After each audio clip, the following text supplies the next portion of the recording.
والصلاة والسلام على رسول الله وعلى آله وأصحابه ومن والاه أما بعد فأعوذ بالله من الشيطان الرجيم بسم الله الرحمن الرحيم الحمد لله Quranic আরবিকের এর মধ্যে যে দুটো ক্লাস আমরা করেছি এই দুটো ক্লাসের ছোট্ট একটা সামারি আমরা 5-10 মিনিটসের একটা সামারি একটু করতে চাই।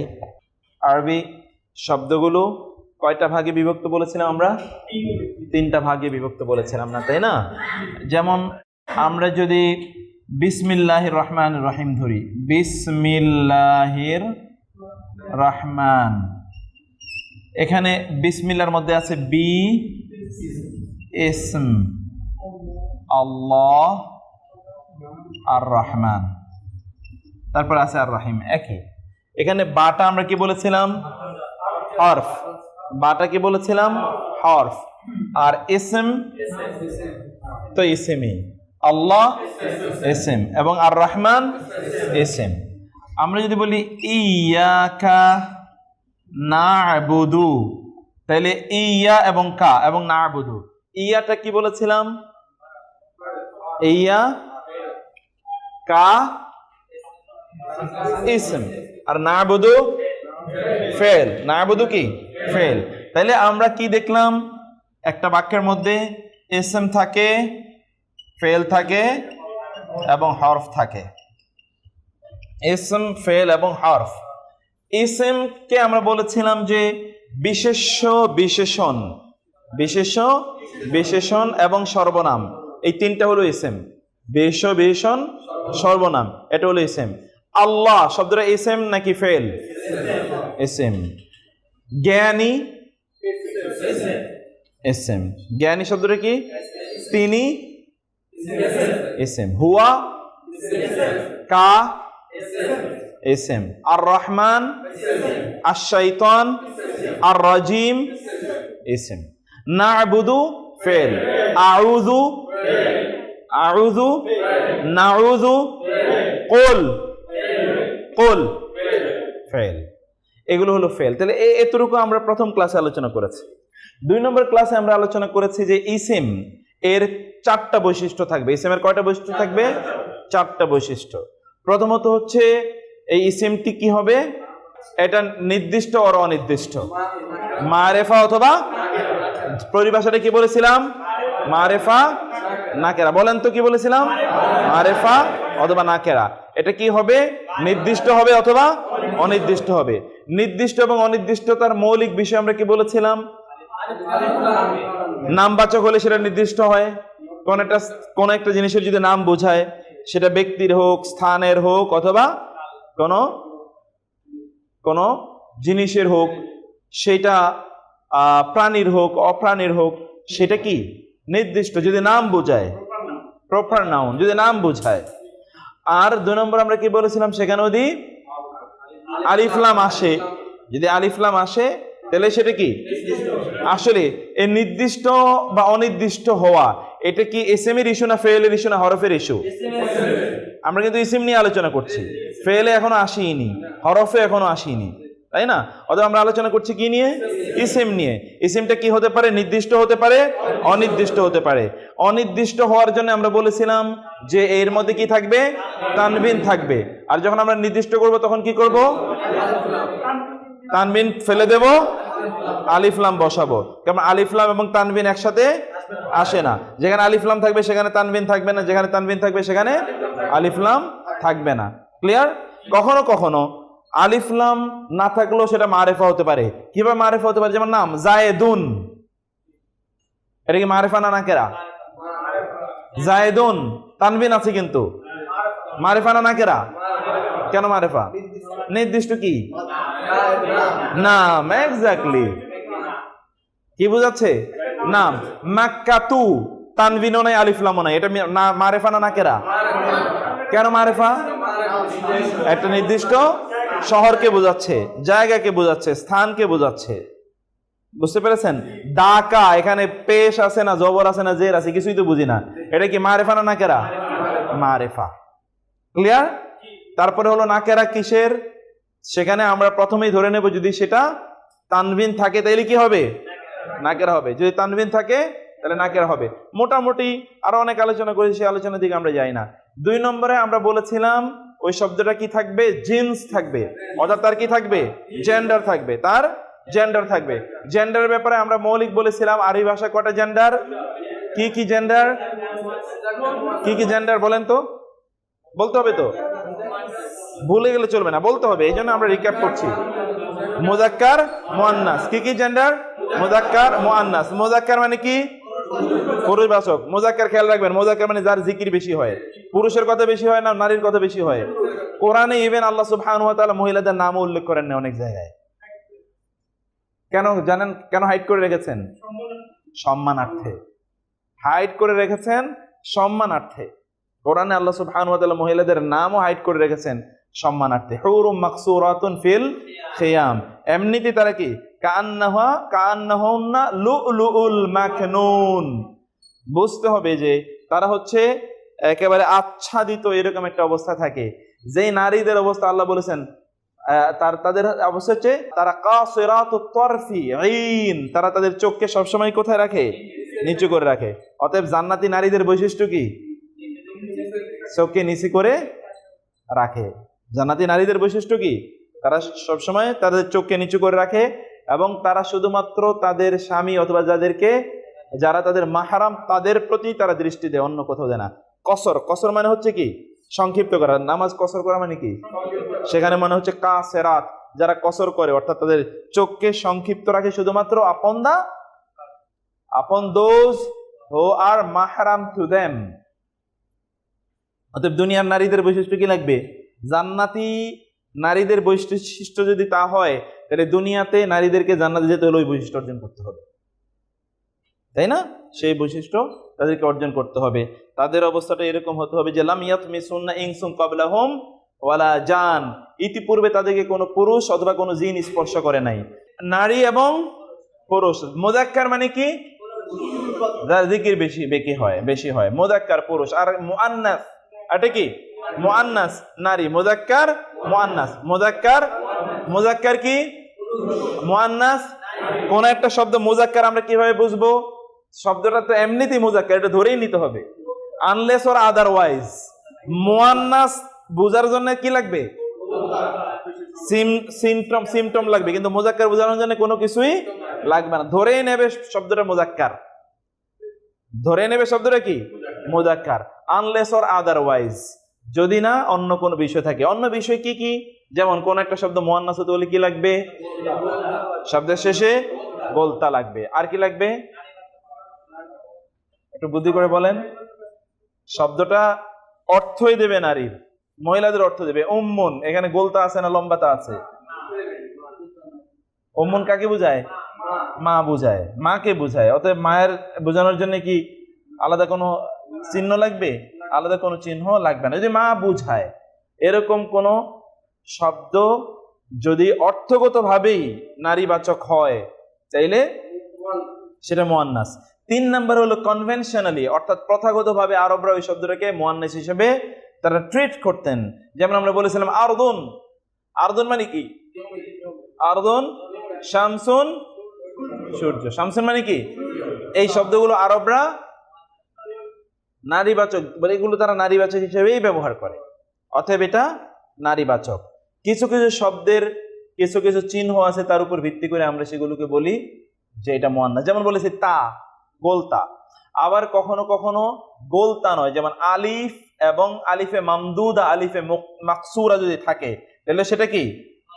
মুআন্নাস। আলিফে মামদুদা, আলিফে মাকসুরা। যেমন আমরা তখন বলেছিলাম, যেমন হামরা,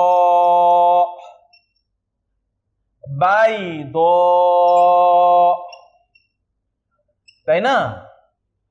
এগুলোতে কি আছে? সফরা, এগুলো কোরআনে আছে এই শব্দগুলো। এই যে আলিফে মামদুদা আছে, অথবা সামা, আকাশ, এখানে কি আছে? আলিফে মামদুদা আছে না? আলিফে মামদুদা যদি থাকে তাহলে সেটা কি হবে? সেটা মুআন্নাস হিসেবেই ধরে নেওয়া হবে। যদি আলিফে মাকসুরা থাকে, যেমন কসওয়া, যদি এইরকম হয় তাহলে সেটা কি?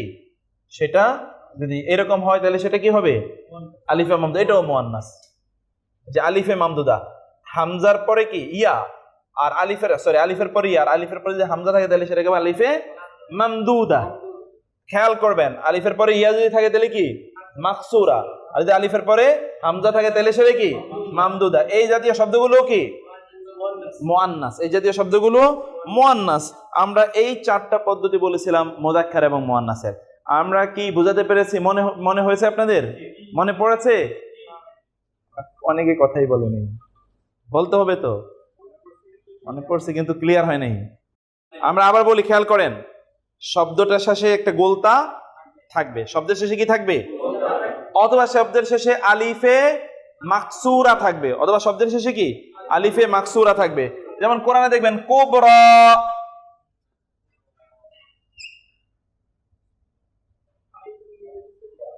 আসছে কি? যিকরা, এগুলো আলিফে মাকসুরা। আপনি দেখবেন যে আছে সুগরা, সগীর, সুগরা। আপনি দেখবেন তাকওয়া।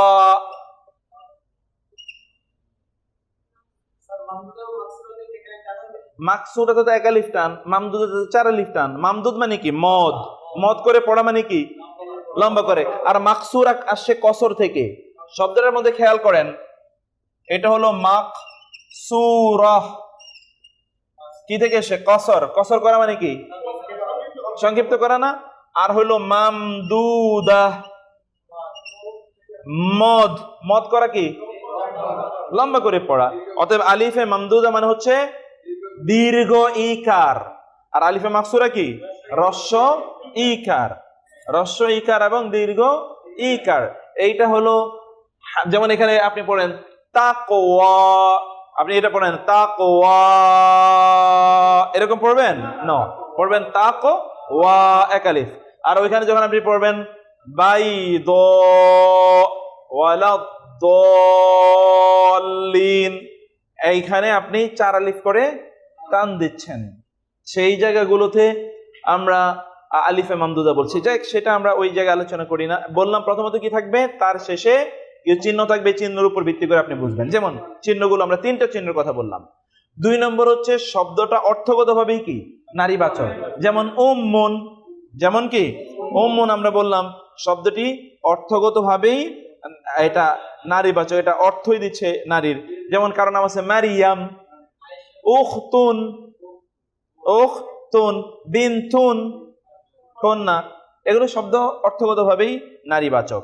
কিছু কিছু শব্দ আছে যেই শব্দগুলো, এটা বললাম আমরা কয় নম্বর? 2 নম্বর। কিছু কিছু শব্দ আছে কনভেনশনালি, আরবরা এখানে তাও নাই, আবার অর্থ নারীবাচক নয়, কিন্তু আরবরা এগুলোকে কনভেনশনালি, এগুলোকে নারীবাচক হিসাবে আরবরা গ্রহণ করেছে।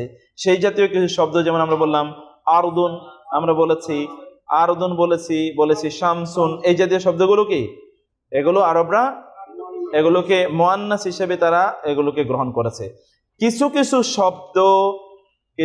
শব্দ আছে, ওই শব্দগুলো ক্যাটাগরির কারণে সেগুলো কি? ক্যাটাগরির কারণে এগুলো মুয়ান্নাস। যেমন শরীরের অঙ্গ প্রত্যঙ্গগুলোর মধ্যে যেগুলো ডাবল, এগুলো কি? মুয়ান্নাস। সেগুলো অঙ্গ প্রত্যঙ্গ যেগুলো ডাবল, এগুলো মুয়ান্নাস। যেগুলো একটা, ওগুলো মুয়ান্নাস না। যেমন হাত, ডাবল না একটা? তাহলে হাতটা, এটা এই শব্দটা কি? মুয়ান্নাস। চোখ 2টা, মুয়ান্নাস। কান কয়টা? মুয়ান্নাস। মুখ কয়টা? নাক, মাথা, পেট, পিঠ, এগুলো কি? মুযাক্কার। অতএব মুয়ান্নাস হওয়ার জন্য কি লাগে? জোড়া লাগে, ডাবল লাগে। বুঝতে পেরেছেন? 2 নাম্বার হলো, এটা হলো ক্যাটাগরির কথা বলেছি আমরা, ক্যাটাগরি। এটা একটা ক্যাটাগরির কথা বললাম। দ্বিতীয় ক্যাটাগরি হলো অধিকাংশ ক্ষেত্রে স্থানবাচক শব্দগুলো কি? মুয়ান্নাস। যেমন মক্কা, মদিনা, ঢাকা, এই জাতীয় শব্দগুলো কি? মিসর, ওকে, এগুলো মুয়ান্নাস। শাম, এই শব্দগুলো কি? মুয়ান্নাস, যেগুলো সাধারণত কোন স্থানকে বোঝায়। 3 নম্বরে কোরআনে বাতাস এর যে সকল শব্দগুলো ব্যবহৃত, বাতাস, রিহুন, তাই না? এই জাতীয় শব্দগুলো সরসরুন, রিহিন, সরসরিন, আতিয়া, সরসরিন, এই জাতীয় বাতাস, এই জাতীয় শব্দগুলো কি? নারীবাচক, যেগুলো আপনার পানীয় বোঝাচ্ছে, ড্রিঙ্ককে বোঝাচ্ছে, এগুলো আরবিতে নারীবাচক। যেমন খামারুন, মদ, নারীবাচক শব্দ। যেমন শারাবুন, পানীয়, নারীবাচক শব্দ এগুলো। জাহান্নাম জাতীয় শব্দগুলো কি নারীবাচক। যেমন নারুন হামিয়া, নারুন কি নারীবাচক শব্দ। জাহিম নারীবাচক শব্দ। জাহান্নাম নারীবাচক শব্দ। বুঝতে পেরেছেন? এই শব্দগুলো নারীবাচক শব্দ, কারণ এগুলো একটা ক্যাটাগরি। আমরা তাহলে চতুর্থ বিষয়টা কি বললাম? ক্যাটাগরির কারণে এই শব্দগুলো নারীবাচক। এই ক্যাটাগরি যেমন হলো শরীরের অঙ্গ প্রত্যঙ্গের কথা বলেছি, স্থানবাচক কথা বলেছি, হ্যাঁ, বা জাহান্নাম অথবা আগুনবাচক, পানীয় বোঝায়, এই জাতীয় শব্দগুলো নারীবাচক। এগুলো আপনাদেরকে আমরা দিয়েছিলাম, সেগুলো আপনারা পড়ে নিতে আমরা বলেছিলাম যে সাধারণত কোনো একটা নাউনকে, এসএম কে নারীবাচক বানানোর জন্য সাধারণ নিয়ম হলো কি, একটা তা ব্যবহার করা। সাধারণ নিয়মটা কি? তা ব্যবহার করা। যেমন আমরা বলেছিলাম শব্দ হলো কাবীরুন, এটার নারীবাচক হলো কাবীরাতুন। পুরুষ হলো মুমিনুন, আর নারী হলো কি মুমিনাতুন। পুরুষ হলো খালেসুন, নারী হলো কি খালেসাতুন। পুরুষ হলো মুখলেসুন, নারী হলো মুখলেসাতুন। ঠিক আছে? পুরুষ হলো জাকেরুন, আর নারী হলো কি জাকেরাতুন। এতটুকুই। এই দুটো বিষয় আমরা বুঝলাম। তাহলে প্রথমত আমরা কি বলেছি? মারেফা আর নাকেরা। 2 নম্বর কি বললাম? মুযাক্কার আর মুআন্নাস। 3 নম্বরে এই শব্দটা কি থাকবে? নাম্বার হবে। শব্দটা কি হবে? নাম্বার, বচন। হ্যাঁ, আদদ। এটা কি হবে? এক বচন অথবা বহু বচন। আরবি একমাত্র ভাষা যে ভাষায় দ্বিবচনও আছে। আজকে আমরা সেটা আলোচনা করবো। এই বচনটা নিয়ে আজকে আমরা আলোচনা করব। প্রথম দুটো আমরা আলোচনা করেছি, মারেফা নাকেরাও আলোচনা করেছি, মুযাক্কার মুআন্নাসও আলোচনা করেছি। আজকে আমরা আলোচনা করব বচন নিয়ে ইনশাআল্লাহ। আর চতুর্থ আমরা বলেছিলাম এরাব। মধ্যখানে এটা আপনাদেরকে বিস্তারিত ভাবে বলেছিলাম, কারণ এরাবই আরবি ভাষার প্রাণ। আরবি কি আরবি ভাষার প্রাণ। আর মূলত আরবি ভাষায় বিশেষ করে কোরআনের অর্থ আসে কি থেকে? এরাব থেকে। কখনোই শব্দ থেকে আপনি 1 কোটি শব্দ মুখস্থ করলেন, তাতে লাভ নাই। করতে হবে কি? এরাব। আমি ওই দিন বলেছিলাম, আপনাদের এখানে বলেছিলাম যে আরবি ভাষা এবং কোরআনের মধ্যে পার্থক্যটা হলো কি? আরবি, ইংরেজি ভাষায় কতটা ওয়ার্ড আছে বলেন তো? কেউ জানেন কিনা আপনারা? আমরা ওই দিন বলছিলাম ইংরেজিতে ওয়ার্ড আছে 30 লাখ ওয়ার্ড টোটাল, যত আছে একেবারে ডেরিভেটিভস ইত্যাদি সব মিলে। যেমন পার্সন, পার্সোনালিটি, পার্সোনিফাই, ইমপার্সোনিফাই, এই সব মিলিয়া মোট শব্দ পাওয়া যায় কত? 30 লাখ। আরবি ভাষায় শব্দ আছে কত অনুমান করতে পারেন? সব মিলিয়া? হ্যাঁ, কোরআনের তো আমরা বলি নাই। আরবি ভাষার শব্দ হলো 10 কোটি। এবার বলেন তো, ইংরেজি থেকে আরবির শুধুমাত্র মদের জন্য আরবরা ব্যবহার করে প্রায় 500-এরও বেশি শব্দ। মদ এটা বোঝানোর জন্য, শুধু ঘোড়া বোঝানোর জন্য শব্দ আছে প্রায় 800-এর উপরে, শুধু ঘোড়া। এবার সিনোনিম পড়তে গেলে কি পরিস্থিতি হবে চিন্তা করে দেখেন। এটা হচ্ছে আরবদের আরবি ভাষার শ্রেষ্ঠত্ব। হ্যাঁ, না না, আমরা আমাদের মাতৃভাষা বাংলা, আমরাও তো সব শব্দের অর্থ জানি না, সব সিনোনিম তো আমাদেরও জানা নাই, তাই না? সেটা না, বলছি যে এটা সাহিত্য, তো এটা তো সাহিত্য। এই আরবি ভাষা এত কঠিন, কিন্তু অন দ্য আদার হ্যান্ড কোরআনের ভাষা কি খুবই সহজ। আমরা গত ক্লাসে এই বিষয়টা বলেছিলাম যে কোরআনের টোটাল শব্দ যে ৭৮,০০০ হয়, তোর মধ্যে মূল শব্দ উইদাউট রিপিটেশন, বাকিগুলো সব রিপিট। মূল শব্দ ২০০০। মূল শব্দ কত? ২০০০। এর মধ্যে ১০০০ শব্দ ব্যবহৃত হয়েছে একবার বা দুইবার, তাহলে বাকি থাকে কত? ১০০০। ওই ১০০০-এর মধ্যে আমরা বাংলা ভাষায় প্রায় ৩৫০ থেকে ৪০০ ব্যবহার করি, বাকি থাকে ৬০০। ৬০০-র মধ্যে ১০০ বা ১২০টা শব্দ মুখস্থ করলে আপনি পেয়ে যাবেন কত? কমপক্ষে ধরেন ১০০ বা ১২০টা শব্দ যদি আপনি ব্যবহার করেন, যদি আমরা বলি আর ৬০০ বাকি থাকে, তাইলে আর বাকি তো থাকে শব্দ ৪০০ থেকে ৪৫০। প্রতিদিন যদি ১০টা করে মুখস্থ করেন, তাহলে ৪০ দিন লাগে পুরো কোরআনের শব্দ মুখস্থ করার জন্য। আর 10টা করে শব্দ মুখস্থ করা কি খুব টাফ? ডেইলি চা খেতে খেতে 10টা শব্দ মুখস্থ হয়ে যাওয়ার কথা, তাহলে কোরআন বোঝা কত সহজ। আর আমরা গত ক্লাসে আপনাদেরকে যে এটা দিয়েছি ওটা আপলোড করা আছে রেফারেন্স সহ, সেখানে 120-30-40টার মতো শব্দ আমরা দিয়েছি। ওই শব্দগুলো প্রায় কোরআনে এসে 60 থেকে 62,000 টাইমস, মানে কোরআনে 78,000 শব্দের মধ্যে 60,000 শব্দ আমরা গত ক্লাসে দিয়েছি। মোট শব্দ মিলে হয়তো 120-30-40টা। এখন আমরা বলেছিলাম গত ক্লাসের আগে আমরা বলেছিলাম যে এরাব, কি বলেছিলাম? এরাব হলো শব্দের শেষের যে হরকত হয় সেটাকে কি বলে? এরাব বলে। শব্দের শেষে যে হরকতটা হয় সেটাকে বলে এরাব। হরকত এবং এরাবের মধ্যে আপনাদেরকে পার্থক্য বলেছিলাম যে একটা হলো হারাকাত আর একটা হলো এরাব।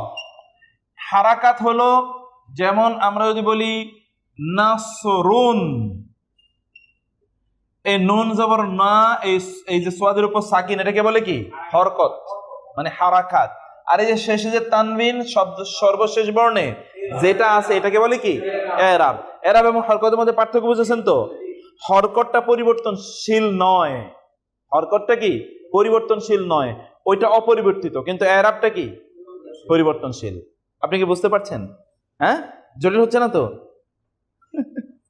কিছু তো জটিল হচ্ছে, আমি এই জন্য সহজ করে এটা বলার চেষ্টা করছি যে কোন একটা শব্দের, যেমন ধরেন আমরা বলছি আল্লাহু, আল্লাহ, এতটুকুর মধ্যে জীবনে কোনোদিন পরিবর্তন হবে? আল্লাহকে আল্লি কোনোদিন হবে না। কিন্তু আল্লাহু, আল্লাহা, আল্লাহ হি, এটা তো হতে পারে। বিসমিল্লাহ হি, উবুদুল্লাহ হা, উবুদুল্লাহ হা, কিন্তু কুল হুয়াল্লাহু, আল্লাহু, আল্লাহ, আল্লাহি, এটা হতেই পারে। আলহামদু, আলহামদি, আলহামদা, এটা হতে পারে। সিরাতু, সিরাতা, সিরাতি, এটা হতে পারে। কিন্তু সিরা পর্যন্ত ঠিক আছে। তু তাতি, এটা হতে পারে। তু তাতিটাকে বলে কি? এরাব। আর প্রথম অংশটাকে বলে হারাকা। প্রথমটা কি বলে? হারাকাত। আর দ্বিতীয় অংশটাকে বলে, আমাদের আলোচনা হলো কি নিয়ে? এরাব নিয়ে না হারাকাত নিয়ে? এরাব নিয়ে। বলতে হবে এরাব নিয়ে না হারকাত নিয়ে? এরাব নিয়ে আমাদের আলোচনা। আমরা এরাব নিয়ে আলোচনা করছি কারণ এরাবের উপরেই কোরআনের মিনিং নির্ভর করে। মিনিং চেঞ্জ হয়ে যাবে এরাবের কারণে। আপনি যদি এরাব অন্যরকম পড়েন তাহলে the meaning will change. So এরাব নিয়ে আমরা আলোচনা করছি। আমরা বলেছিলাম যে কোনো একটা শব্দের শেষে কি হবে? জের হবে, জবর হবে অথবা পেশ হবে, এই তিনটাই হতে পারে। যেমন ধরেন আমরা বলেছিলাম রাজুলুন, রাজুলুন মানে কি বলেন তো? পুরুষ। রাজুলুন মানে কি? পুরুষ। আর আমরা যদি বলি রাজুলান তাইলেও তো পুরুষ। আর যদি বলি রাজুলিন তাও কি? পুরুষ। পার্থক্য কি? পার্থক্য হলো যদি আমরা বলি রাজুলুন আর যদি বলি রাজুলান, যদি বলি রাজুলিন, রাজুলুন মানে হচ্ছে এই পুরুষটিকে দ্বারাই ওই কাজটি সম্পাদিত হয়েছে, তিনি কর্তৃবাচক। তিনি কি? কর্তৃবাচক, যিনি কাজটি করেছেন, অ্যাক্টর, ডুয়ার। আর আমরা যদি বলি রাজুলান তাহলে তাকে কেন্দ্র করে কাজটি সম্পাদিত হয়েছে অথবা তার উপরে কাজটি গিয়ে পড়েছে। কাজটি কি? তার উপরে গিয়ে পড়েছে, তার উপরে গিয়ে তিনি কর্মকারক। আর আমরা যদি বলি রাজুলিন তাহলে তার মাধ্যমে কাজটি হয়েছে অথবা তার সাথে ওই কাজের কি আছে? একটা রিলেশন, একটা সম্পর্ক তৈরি হয়েছে। তার উপরেও পড়ে নাই, তিনি নিজেও কাজটি করেন নাই, কিন্তু তার কোনো একটা রিলেশন আছে এটার সাথে। তার কি আছে? একটা রিলেশন। যেমন আমরা আল্লাহ শব্দটা দিয়ে এর আগে বলেছিলাম, খেয়াল করবেন, আল্লাহু আহাদুন মানে কি? আল্লাহ এক, আল্লাহু আহাদ। এখানে মূল বক্তব্য কাকে নিয়ে? আল্লাহকে নিয়ে। কিন্তু আপনি যদি বলেন উবুদুল্লাহ, তোমরা ইবাদত করো, কার? আল্লাহর। ইবাদতকারী কে? আল্লাহ। ইবাদতকারী কে? আমরা। তাহলে কর্তা কারা? কে এখানে? আমরা এখানে কর্তা। কর্মটা কার উপর গিয়ে পড়লো? আল্লাহর উপর। আল্লাহর, আল্লাহকে ইবাদত করো। অথবা আতিউল্লাহ, আতিউল্লাহ, এটা আছে কোরআনে। আতিউ, তোমরা আনুগত্য করো, কার? আল্লাহ, আল্লাহর।